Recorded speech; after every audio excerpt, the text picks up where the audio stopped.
साथियों नमस्कार। साथियों आज की वीडियो में बात करेंगे काली सरसों के बारे में और काली सरसों की उन मुख्य किस्मों के बारे में जिन्हें कि किसान साथी इस बार बिजाई करना चाहते हैं। क्योंकि अभी बरसात का समय चल रहा है, बहुत सारे किसान साथियों ने अपने खेतों की तैयारियां नहीं करी हैं।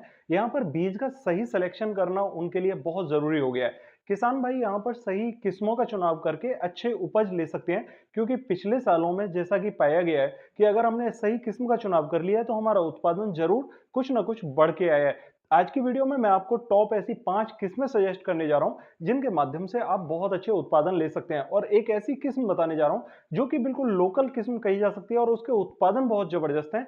आज की वीडियो में मैं आपको कुछ रेट का भी आंकड़ा आइडिया दूंगा। बिजाई करने के लिए कितनी बीज की जरूरत होती है प्रति एकड़ के हिसाब से, उसका भी आइडिया दूंगा। यहाँ पर आपका उत्पादन कितना हो सकता है, पौधे की लंबाई कितनी हो सकती है, कितनी सिंचाई हमें करनी चाहिए, खाद की मात्रा कितनी कितनी डालनी चाहिए और किस टाइप से हमें बिजाई करनी चाहिए, इसके बारे में मैं संपूर्ण जानकारी आपको दूंगा। तो बने रहिए वीडियो में। शुरुआत करते हैं इस वीडियो की। सबसे पहले जानते हैं वो कौन कौन सी टॉप किस्में हैं जो कि हमारे लिए बहुत अच्छी हो सकती हैं। यहाँ पर सबसे पहली जो किस्म है वो पायोनियर 45S46 है। जैसा कि किसान साथियों ने पहले भी देखा है कि 45S46 का उत्पादन बहुत अच्छा रहा है। 45S46 एक ऐसी किस्म है जो कि जब से लॉन्च हुई है उसका उत्पादन नहीं पिटा है। तो साथियों यहाँ पर 45S46 का आप सिलेक्शन कर सकते हैं अपने खेत में प्रति एकड़ के हिसाब से बिजाई करने के लिए, खासकर काली सरसों के लिए। साथियों दूसरी पायोनियर की ही दूसरी वैरायटी है 45S35। ये भी बहुत अच्छी किस्म है, उत्पादन के मामले में बहुत अच्छा उत्पादन रहा है। तीसरी अगर वायर की किस्म की बात करें तो PA5210, ये भी बहुत अच्छी किस्म है, वैरायटी में बहुत इसका उत्पादन अच्छा रहता है। अगर बात करें यहाँ पर कि बुवाई के समय की, तो बुवाई का समय अभी बरसात की वजह से डिले हो रहा है और भी डिले हो सकता है। तो देखिए 15 सितंबर से लेके आप 15 नवंबर तक इसकी बिजाई कर सकते हैं। अभी यहाँ पर अगर देखा जाए तो 27-28 सितंबर का समय चला गया, अक्टूबर में जाकर ही बिजाई हो पाएगी। तो आप यहाँ पर पहले सप्ताह में अक्टूबर के बिजाई करना प्रारंभ कर सकते हैं और 15 नवंबर तक इसकी बिजाई कर सकते हैं। अगर बात करें इसके पकने के समय की, तो ये 130 से 135 दिन में पक जाती है। साथियों अगर तेल की मात्रा की बात करें तो यहाँ पर 41% से लेकर 43% तक तेलीय कंटेंट होता है। हालांकि जब हम पिलाई के लिए सरसों लेकर जाते हैं तो उसमें मात्र 33% तेल ही निकलता है। जहां तक काली सरसों की पिलाई का सवाल है और उसमें तेलीय कंटेंट का सवाल है, ठीक है, आम किसान यहाँ पर 33% तक ही तेल ले पाता है। हालांकि इसमें 41 से लेकर 43% तक तेल या कंटेंट पाया जाता है। अगर पौधे की ऊंचाई की बात करूं तो 6 से 7 फीट तक इसकी लंबाई हो जाती है। और उत्पादन की मात्रा की बात करूं तो 13 से लेकर 15 क्विंटल प्रति एकड़ तक इसका उत्पादन हो जाता है। हालांकि ये 12 क्विंटल तक उत्पादन आपका सॉलिड हो जाएगा, इतना बात कंफर्म है, अगर आप सही समय से इसकी बिजाई करके सही से इसका ट्रीटमेंट कर रहे हो। साथियों यहाँ पर अगर मैं बीज दर की बात करूं तो 1 किलोग्राम प्रति एकड़ के हिसाब से कंपनियां सजेस्ट करती हैं, यदि आप भुरकाव के माध्यम से बिजाई करना चाहते हैं तो आप यहाँ पर कुछ बीज दर यहाँ बढ़ा सकते हैं, क्योंकि छिड़काव विधि से कम जर्मिनेशन होने के कारण हमारे खेत में वो घने पौधे दिखाई नहीं दे पाते जो कि होने चाहिए। तो इसलिए आप थोड़ी सी बीज दर इसकी बढ़ाकर ही बिजाई करें। और एक पॉइंट मैं आपको यहाँ पर खासकर बता दूं कि जिन भी किसान साथियों के खेतों में अभी बरसात की नमी बनी हुई है, वो बरसात की नमी पर बिल्कुल बिजाई ना करें, पलेवा करके ही बिजाई करें। क्योंकि सरसों की फसल में जितना पानी लेट लगता है उतना बेहतर रहता है। अगर सरसों की फसल में आपको 20 से 25 दिन पर पानी लगाने की जरूरत पड़ जाए, क्योंकि जो बरसाती नमी होती है वो बहुत तेजी से हवा हो जाती है, मतलब खत्म हो जाती है। इसलिए आप अगर पलेवा करके बिजाई करोगे तो आपको यहां पर पानी जल्दी लगाने की जरूरत नहीं पड़ेगी जब तक फूल पौधे के अंदर नहीं बन जाएगा। और तने में जो ग्रोथ होनी चाहिए, जो तने में पानी की मात्रा चाहिए, वो पौधा अपनी जमीन से ले सकता है। और पौधे की जड़ों का गुबार भी यहाँ पर बहुत अच्छा देखने को मिलेगा, इसलिए सिंचाई करके ही बिजाई करें।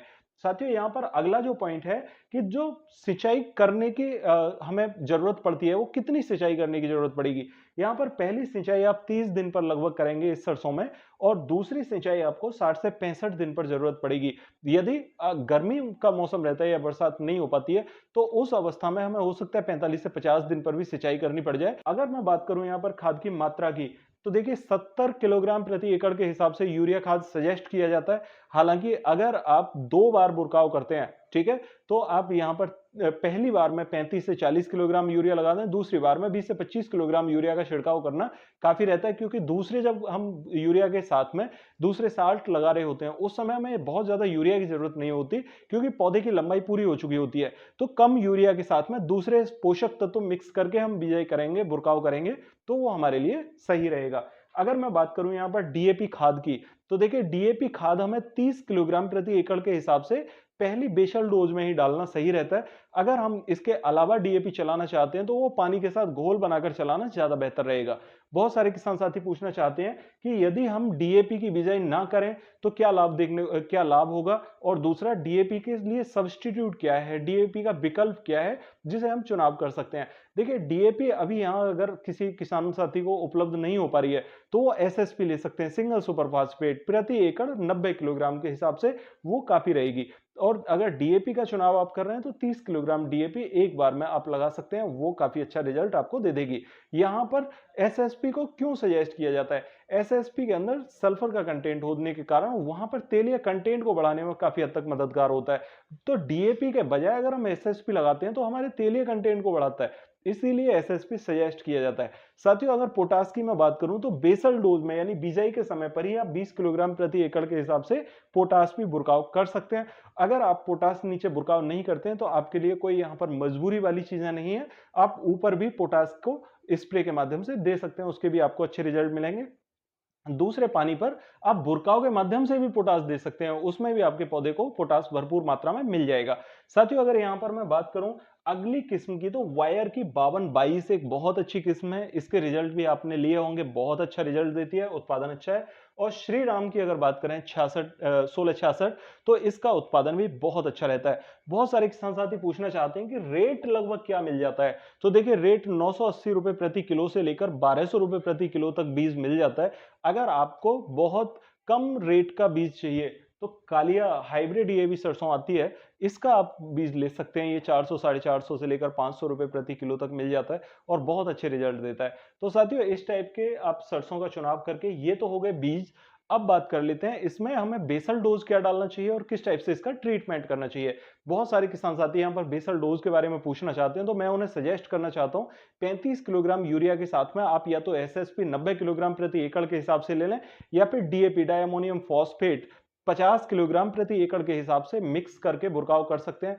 पोटास अगर आपके पास में नहीं है तो कोई जरूरी नहीं है, क्योंकि पोटास लगाने के लिए आगे आपके पास विकल्प होते हैं। तो आप बेसल डोज में बुरकाव करें। सबसे फर्स्ट पॉइंट मैं आपको बता दूं कि कोई भी वैरायटी है उसको ट्रीट करना बिल्कुल ना भूलें। अगर आप ट्रीट कर देते हैं तो बालियों में लगने वाली जो फंगस होती है वो आपकी काफी हद तक कम हो जाएगी और इससे आपका उत्पादन प्रभावित नहीं होगा। और दूसरा, पौधे के तने में लगने वाली जितनी भी फंगस होती है उससे आपको काफी हद तक यहाँ पर निजात मिल जाती है। तो आप बीज को ट्रीट करेंगे, ट्रीट किस दवा से करना है, यहाँ पर आप कार्बेंडाजिम 12% और मैनकोजेब 63% ले सकते हैं 3 ग्राम प्रति किलो बीज के हिसाब से। यानी 1 किलोग्राम बीज को ट्रीट करने के लिए आप 3 ग्राम यहाँ पर कार्बेंडाजिम मैनकोजेब से अच्छे प्रकार से उसे कोट कर सकते हैं। साथियों यहाँ पर बहुत सारे किसान भाई पूछना चाहते होंगे कि मात्र 3 ग्राम का फंगिसाइड ही डालना है या फिर ज्यादा फंगिसाइड भी हम लगा सकते हैं। अगर आप 50 ग्राम या 100 ग्राम का पैकेट 1 एकड़ जमीन में बीज के साथ में मिला के बुरकाव कर देते हो, इसके साथ में छिड़काव विधि से बुरकाव कर देते हो, तो उसके आपको रिजल्ट गजब के देखने को मिलेंगे। उससे पौधे की जड़ों के आसपास फंगस नहीं लगेगी और पौधे की जड़ों का गुबार बहुत अच्छा होगा, आसपास से वो पोषक तत्व भी भरपूर मात्रा में ले पाएंगी। तो साथियों यहाँ पर आप एक तो बीज का ट्रीट करना बिल्कुल ना भूलें, दूसरा बेसल डोज के अंदर यूरिया खाद के साथ में 30 किलोग्राम से लेकर 50 किलोग्राम तक डीएपी डाल सकते हैं। एसएसपी अगर है तो 90 किलोग्राम तक डाल सकते हैं। पोटास अगर डालना चाहते हैं तो मात्र 20 किलोग्राम आपके लिए काफी रहेगा। ये बेसल डोज हो गई।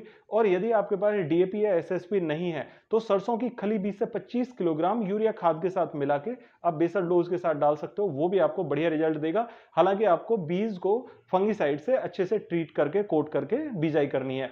अब बहुत से किसान भाई पूछना चाहते हैं कि क्या इसकी बिजाई करने के बाद हम खरपतवार नाशी को ऊपर से स्प्रे कर सकते हैं। यहां पर यदि आप खरपतवार नाशक का स्प्रे करना चाहते हैं तो 1 लीटर यहां पर पेंडिमेथ्रिन दवा ले सकते हैं 1 लीटर प्रति एकड़ के हिसाब से, और उसे आप लगभग 36 से 72 घंटे के अंदर अंदर स्प्रे कर दें। इससे आगे टाइम ना खींचे क्योंकि जर्मिनेशन दाने का हो जाता है सरसों का। ठीक है, तो यहां पर 1 लीटर स्प्रे आपको करना है लगभग 250 से 300 लीटर पानी के साथ मिला के उसे अच्छे से स्प्रे कर दें। ठीक है, इसके बाद अगर आप चाहते हैं कि हमें निराई गुड़ाई करनी है तो लगभग 12 से 15 और 20 दिन में निराई गुड़ाई को अच्छे से खत्म कर लें। और निराई गुड़ाई खत्म होने के बाद एक स्प्रे देना बिल्कुल ना भूलें। किस चीज का स्प्रे? आप यहां पर यूरिया खाद लीजिए मात्र 500 ग्राम प्रति एकड़ के हिसाब से, और ह्यूमिक एसिड आप 500 ग्राम मिक्स करिए सरसों में, और उसको आप अच्छे से मिक्स करके पानी के साथ में मिला के स्प्रे कर दीजिए। बहुत गजब के रिजल्ट मिलेंगे, पौधा बहुत जबरदस्त उठ के आएगा और 30 दिन की अवस्था में आप पहला खाद लगा के उसमें सिंचाई कर सकते हैं। बहुत सारे किसान साथी पूछना चाहेंगे कि हमारी मिट्टी तो चिकनी है, तो फिर हम कब पानी लगाएँ? वो पानी 30 दिन के बजाय 40 दिन पर भी जा सकता है अगर आपके खेत में नमी है। आप ऊपर से मिट्टी हटा के देखिए, अगर मिट्टी के नीचे मिट्टी गीली दिखाई देती है, तो आपको ज़रूरी नहीं है कि पानी 30 दिन पर लगाना है, उसमें आप मिट्टी की सिचुएशन के हिसाब से पानी लगा सकते हैं।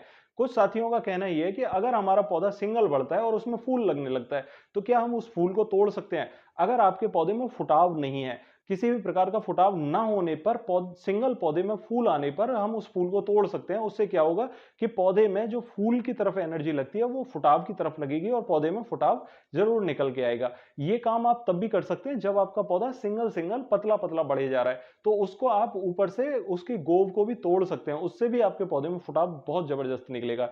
ठीक है? इस टाइप से फुटाव ऊपर से तोड़ के भी आप फुटाव निकाल सकते हैं। बहुत से साथी पूछना चाहते हैं कि पहली डोज़ में हमें क्या देना चाहिए? तो पहली डोज़ में यूरिया खाद आप 30 किलोग्राम से लेकर 35 किलोग्राम प्रति एकड़ तक ले सकते हैं। इसके साथ में आप मिक्स करेंगे एक फुटाव के लिए कोई भी जैम। जैम के अंदर आप यहाँ पर बायोवीटा ले सकते हैं या फिर सागर का ले सकते हैं 5 से 10 किलोग्राम प्रति एकड़ के हिसाब से, उसे आप मिक्स कर लीजिए।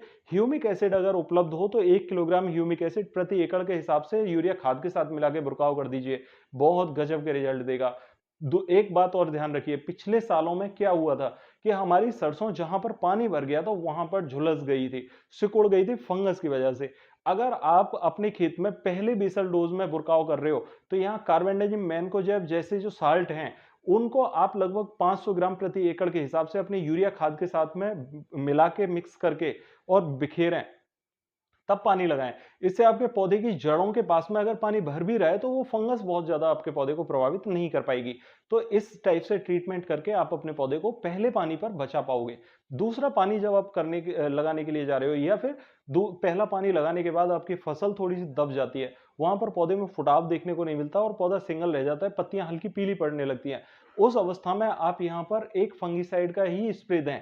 अगर आपने पहले बेसल डोज के साथ में बुरकाव नहीं किया है, तो आप पानी के साथ पानी लगने के बाद में जैसे ही पैर वहां पर मिट्टी हल्की-हल्की सोखने लगे, तो वहां पर आप अपने खेत में स्प्रे के माध्यम से दवाओं का उपयोग कर सकते हैं। यहाँ पर आप कार्बेंडाजिम और मैनकोजेब 500 ग्राम को घोल बनाकर एक स्प्रे दे सकते हैं। इसके साथ में आप दूसरे साल्ट क्या मिला सकते हैं, ह्यूमिक एसिड जैसा साल्ट।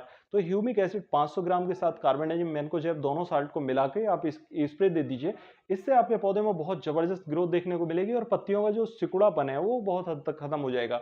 ठीक है? या फिर आप दूसरे पानी से पहले आप एक बुरकाव कर दीजिए। बुरकाव के लिए आपको लेना है 20 से 25 किलोग्राम यूरिया खाद और उसमें आपको यहाँ पर सल्फर मिक्स करना होगा 3 किलोग्राम प्रति एकड़ के हिसाब से और यहाँ पर आपको पोटास मिक्स करना है 2 किलोग्राम प्रति एकड़ के हिसाब से। सल्फर WDG 90% और पोटास यहाँ पर 0050 2 किलोग्राम लेना है। इन दोनों साल्ट को मिला के आप बुरकाव कर सकते हो। इसमें आपको लाभ क्या देखने को मिलेगा कि सल्फर यहाँ पर तेलीय कंटेंट को बढ़ाने का काम करेगा और पोटास आपके दाने को भरने के साथ साथ चमक बढ़ाने का काम करेगा। इससे आपके उत्पादन में वृद्धि बहुत जबरदस्त होगी। तो साथियों, इस टाइप से आप दूसरा पानी लगा सकते हैं लगभग 50 से 55 दिन पर या 60 दिन की अवस्था में जाके। वो निर्भर करेगा आपकी मिट्टी कैसी है। अगर भुरभुरी मिट्टी है तो वहां पर 50 से 55 दिन पर दूसरा पानी लग जाएगा और यदि चिकनी मिट्टी है तो 60 से 65 दिन पड़ जाएगा। इस टाइप से अगर आप ट्रीट कर दोगे तो ये आपको बहुत गजब के रिजल्ट देगा। साथियों, आखिरी स्प्रे जब बालियों में दाने बनने लगे, फूल बन रहा हो, देखिए सरसों में परागण सबसे होता है। सरसों के परागण में फूल बनने से पहले पहले आप यहां पर 0050 लीजिए 1 किलोग्राम प्रति एकड़ के हिसाब से और बोरॉन 100 ग्राम प्रति एकड़ के हिसाब से मिक्स करके एक स्प्रे दीजिए। इससे आपके दाने में परागण बहुत अच्छा होगा, दाने का भराव बहुत अच्छा होगा और दाने में वजन ज्यादा अच्छा रहेगा, चमक बहुत बढ़िया आएगी। इस टाइप से अगर आप ट्रीट करोगे, सरसों का उत्पादन आपको जरूर 2 क्विंटल से ऊपर मिलेगा। आशा करता हूं आप मेरी बात समझ पाए होंगे। फिर भी अगर आपकी कोई क्वेरी हो, कमेंट बॉक्स में जरूर पूछेगा और यदि चैनल पर नए आए हैं तो चैनल को सब्सक्राइब करना बिल्कुल ना भूलें, क्योंकि इस टाइप की जरूरी जानकारी मैं आपको देता रहता हूं। मिलते हैं अगली वीडियो में, तब तक के लिए नमस्कार किसान साथियों।